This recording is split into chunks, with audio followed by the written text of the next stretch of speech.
Hello everyone, welcome to the 171st Spiritual Brainstorm.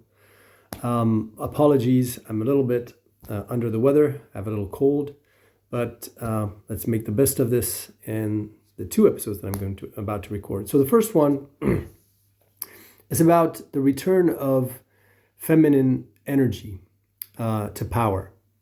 Now, I wouldn't say to power, but more to balance with masculine energy. I've already made a video on feminine versus masculine, and I invite you to look at that. I think it's several episodes back. But I mean, if you search for it, you'll probably find it by typing Spiritual Brainstorm, feminine, masculine. So here I'll just delve back into this. How does that actually manifest itself? This return of feminine energy to balance. What is the true power of feminine energy? The true power of feminine energy is the materialization or fertilization of specific ideas. So let's just say that the sun is masculine energy and the earth is feminine energy. Masculine energy, which is the sun, is indiscriminate bombardment of a zillion ideas in the form of pure energy per second, indiscriminately. It's like if it's constantly, issuing seeds, immaterial seeds. The power of feminine energy is to selectively germinate specific seeds and not others. And you can see that when you look at evolution, quite simply. You can see that it's an insane tale of new and new ideas that sprout, but that always create harmony. And you have, balanced ecosystems from the beginning. I mean, it's a wonder to think like, why didn't the first dinosaurs that were capable of eating grass just didn't reproduce uncontrollably, ate all of the plants and then died of starvation? And then, then you have predators existing, but why? Why did you evolve predators then to control and keep in balance, the ones that are eating plants, plant-based dinosaurs, and all that stuff? Why? Why is it always so nicely balanced? And that is the power of feminine energy. Masculine energy is just giving, not really caring, just like the millions and millions of spermatozoa that males ejaculate. And feminine energy is really this core insight of, I have all of these ideas here, and I'm going to select the right one, the perfect one, the one that brings balance and harmony. Now, the way that we've treated feminine energy, and that's for a variety of reasons, but just for the sake of being brief, it is simply that we were a bit late on schedule as humanity in developing a bit too much under the influence of feminine energy in our first part of our evolution, which translates as, not very much change, living in harmony with nature, not really feeling the necessity to evolve or create new things. And so for the first part of our evolution, we didn't really have much change. We were more under the spell of feminine energy. And then for the latter part of our development, especially, in the last 2 millennia, it was under the influence of masculine energy, and that is, you can just see that there's just so much change going on all the time, but not necessarily in the best interest of everyone, in a balanced and, a peaceful way. And so we had, feminine energy imbalanced, in the beginning. Now we have masculine energy that took over, which translates into all of the horrible things that we're experiencing. Like, as soon as you have a new idea, you think first of how you can use it and instrumentalize it to take power, to take control over other humans, and not necessarily for the greater good. And if you look at how we treated this planet, which is, again, this manifestation of the feminine energy, we were forcefully deciding and controlling what will or won't grow using chemistry. So it's this kind of top-down, science is very masculine in a sense. It's not intuition, it's not seeking balance, it's seeking control and understanding everything so you can control, so you can decide science doesn't have embedded codes of ethics. It's only, this feminine energy that comes on top of it saying, yeah, okay, sure. I mean, you're understanding how, you split the atom. But let's now think about what are the implications of that power and that technology, and maybe we will destroy ourselves using, this technology. Pure masculine science is like obsessively wanting to know how everything works and then using it as you see fit without necessarily thinking of the implications and consequences. And that's what we've done in many cases, is like, aerosol spray gases, for instance. We use, great, let's use these. And then we find out, oh, crap, oops. There's a hole in the ozone layer. And then, we scramble and try to, or lead in, putting lead in our gas tanks, which is a clear poisonous substance. And so, and you see this over and over again, where you use the power of science to sort of take control of the planet, of deciding what grows, what doesn't grow, using pesticides, using fertilizers, using GMOs. So it's a kind of birth control pill over life and this planet. And of course, that has limits because, pesticides leave residues, which are bad for your health. There's deterioration in the quality of the soil. And so it's back to sort of this organic farming, permaculture.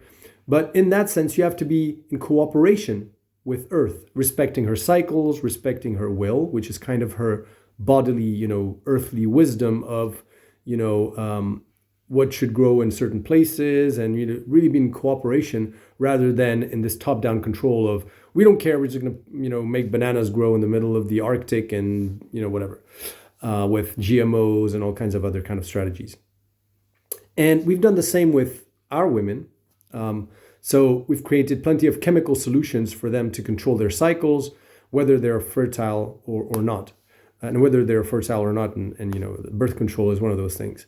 And in the West, some women arguably have freed themselves, taking their fertility in their own hands. But this is far from easy. And there's also, true independence is also this kind of self-fertilization where you're no longer waiting for daddy son to bring you the right ideas, or for men to be the initiators of, you have the right to do certain things, whatever. Now you claim your own independence, and you can, work for yourself. You can have your own ideas. You can create. You can be creative all by yourself. And there is a lost history of creative women, but if you look at throughout history, most of history is filled with, men being the creative ones, creating the music, the arts, and all this stuff. And obviously, there were still women doing it. Obviously, just not in the same proportions, probably. And not the same kind of things, because they were oppressed in many ways by this masculine energy of saying, well, we're the creative ones. And the balance then is a return of balance on the outside, but also on the inside, where, men, they're creative. Okay, fine, that's great. But it's always kind of thinking, about the consequences of your creation and being selective in what you create, and not just creating for the sake of creating, not really caring what happens with your creations, whether the impacts on the environment and all that stuff.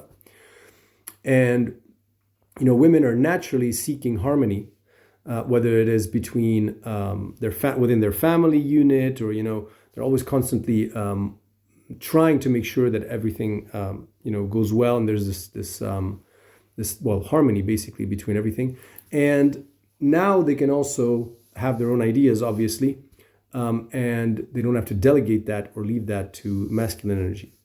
And that's just how evolution kind of worked in basic biology, which is there are plenty of males. They all have plenty of ideas, in their testicles, and then it's natural selection kind of thing where the women would select their mates based on the fitness of their genes, and only reproduce with the males that are fit. And so thereby, you don't have a degenerescence of the species. And men have kind of taken control over this, like, arbitrarily, which created plenty of problems. Like if you look at in certain in certain royal families where there was this inbreeding, led to a degenerescence of a certain lineage, which is going completely against nature's wisdom, and that is again the sign of like masculine energy kind of taking over.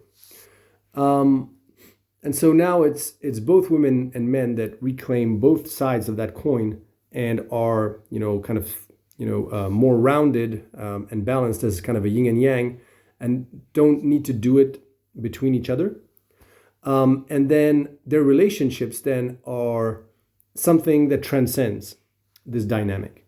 And that's very uneasy, which is why both women and men today in our societies are kind of wondering and scratching their heads, like, what is it to be a woman? What is it to be a man anymore? But ultimately, once you've balanced those two energies, then normally you have a true freedom to express whatever you want to express of being human and all of the different flavors and varieties of ways of being in this world that can stem from that balance. And you can see that a bit with the woke movement and like the queer and LGBTQ whatever. But unfortunately, they're also going about it in what I would say the wrong way, because normally true freedom isn't imposing on the whole world to recognize who you are as an individual, but to create a society where you can freely express what your individuality with the people that are in resonance with you. So the idea is, for instance, if your idea of self-expression is dancing naked in the middle of the street, that is imposing your personality on everybody else with a total disregard of what their preferences are. It's like if you loved cupcakes and you were stuffing cupcakes down everybody's mouth because you have the right to love cupcakes. But that's not the point. Like, if you love cupcakes, or if you like to dance naked in front of people, then you should, society, or the society we should create is a society that enables people to express that individuality in private circles where people are free to get together and have those experiences in a consensual way. And the public spaces are meant to be a spaces of like minimum number of rules for you to be able to exit your private space and go to another private space where you can express your individuality and your unique flavorness of being human, without offending anyone or creating any problems And that's kind of a forgotten kind of wisdom, because now it's all about, we're going to twist the hand of daddy, which is the state, to force all of the other children to accept me as an individual because I was the child that was bullied with my siblings. And now I'm using that to use my status as a victim to use daddy to force all of my brothers and sisters to love me for who I am and to forcefully play with me and accept me for who I am. And that's kind of the woke movement today, which is unfortunate. Ultimately, normally it should lead to just the free expression of who you are. Like when you grow up as brothers and sisters, once you're adults, then there's certain brothers and sisters that you'll see more, others less, and you might enjoy spending more time with others, with one brother and sister than another. But you're not going to try to twist, your parents' hands to, force a brother or sister to like you or whatever. You don't care. Like once you've truly resolved all of those, problems and quabbles and conflicts, then it's normally natural association and resonance with people that you resonate with without having animosity towards people that you don't resonate with. You're just happy that they're living their happy lives, and you don't necessarily need to force anyone to do anything. So that aside, so again, women or feminine energy does not have to rely on the man to provide the ideas or the impulse for creation. And now you can have sort of self-create. But for the moment, this is quite forceful. Now, too much artificial control has side effects. Like, for instance, if you look at the birth control pill, there are many health side effects to using that. Now, imagine, what true freedom is. And that is when women reclaim their total control over their biology and are capable of blocking their fertility solely with their minds. you know. In our countries, where Western countries, in countries where women's rights are violated, where they're not allowed to go to school, like Afghanistan, the Western countries don't see another solution than a bunch of men with guns freeing these women from the oppression of other men with guns. So it's still a man kind of thing, where masculine energy intervenes and like gives, the poor, unfortunate and powerless feminine, power, which is an old kind of way of doing things. It's like men like giving gracefully the right to women to be free. And birth control, by the way, is a male invention as well. So, but now imagine if every woman in those countries is capable of blocking their fertility with their own will, just with the power of their minds. Now, suddenly, all of the men in the country, if they want to procreate, have a family, have to take the needs and desires of these women into account. Otherwise, their ideas, ideologies, worldviews dies with them, and just that's it, because ultimately that's how ideologies survive, is you pass them down to your children, otherwise, people forget about your traditions. And that has happened many times in the past, like especially with European colonization and genocides. There are many civilizations whose cultures were just completely erased from history. And so you can't really beat this power out of women then, because you can confiscate their birth control pill.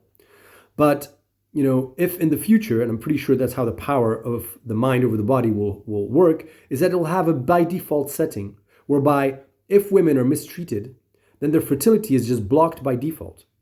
And in that situation, women will actually be free very quickly from all oppression and all oppressive regimes all over the world. And those regimes will fall just naturally, just because if they want their ideas to move forward, they need to have the consent of women. And not just the consent, forceful consent with like a gun pointed to their heads, but like a wholehearted consent. But that kind of requires also ascending to higher levels of consciousness, and transcending basic duality, because so long as women are still in this binary good versus evil, they're just playing the same game. It's like, a bunch of slaves that wanted to turn their masters into slaves and become masters themselves. So it's still a game, a sort of base game of power dynamics, of who controls who, and all that stuff. Like true freedom is really unconditional. It isn't defined by who controls whom. It is a complete transcendence over the whole issue of power and control. And that true freedom, basically you reclaim it from within. And it manifests simply by saying, I am the master of this body. I decide what to fertilize or what ideas to cultivate or not in this mind and in this body as well, in terms of like the baby. So it's not turned outwards. It's not trying to control someone else. It's really turned inwards and only has outward consequences as a secondary effect. It isn't turned against anyone. It is just a real tremendous respect for self. And so that's, to me, where the future is headed, basically, where each human kind of becomes free in their own right. And isn't like freedom isn't defined by the lack of constraints, but with something that transcends that kind of definition, where it's no longer external constraints or external considerations. It's something that happens from within and that nobody can violate because you're the master of that body and that experience. And so, yeah, I mean, I don't know how quickly that will happen, but ultimately, I think if you Google natural contraception, and, I'm pretty sure that there are women already that are teaching how to gain control over your cycles, over your fertility.